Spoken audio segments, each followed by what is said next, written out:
Δεν τρώει αυτό ρε, πίνει πολύ και αυτό πώς θα κάνει. Αυτό το αμάξι που έφτασε ρε παιδί. Μέχρι του Θούρου έφτασε αυτό το αμάξι. Βάζω μπουκάλια τώρα. Στρατέ, βγάλει λίγο τα μπουκάλια κάτω στο τραπεζάκι και ρε. Να παίρνει. Έχουμε τραπέζι. Λουκάνικα χοντροκομμένα από τον Παρασκευόπουλο. Μην κάνεις διαφήμιση, θα πρέπει να τον πάρουμε δώρο ύστερα. Και από εδώ τα κυρδίκια και σαρμαδάκια. Λάχανο ξηρό. Πα. Ποιος τα ψήνει αυτά. Τα κριτήκες μπορεί, αλλά... Εφέντιμες. Για να δούμε τι έχει εδώ.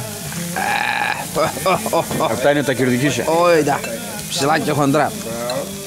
Απλήρωτα είναι. Απλήρωτα, πληρωμένα είναι. Πληρωμένα είναι και τα σκυλιά του Γιάννη εκεί να γράψουμε. Όλα τα σκυλιά. Πολύ ωραία λοκάνικα. Έχουμε και ρεζέρβα. Και ρεζέρβα. Να πάρεις ένα με δύο. Για να δούμε. Έλα και να δεις. Έλα Γερμανία. Ορίστε. Ποιος άλλος. Αυτά πάνε εδώ. Άνοιξαν τα... Μάνα, αυτά άνοιξαν τώρα τα φτερά τους. Αυτά δεν τα είδα εγώ ρε. Κάτσε γιατί δεν τραβάτε. Πετάν ακόμα, πετάν. Μαγνήσια πράγματα δεν είδα τι έχεις. Πετάν. Πονάει και το στάματα. Να μην είναι σαν ψωφί. Ναι, είναι αληθινό. Πρασινοκέφαλα. Πρασινοκέφαλα, τι έχουμε εδώ. Τα δύο πέταξαν. Καυτερά Και τα πιπεράκια. δύο εγώ.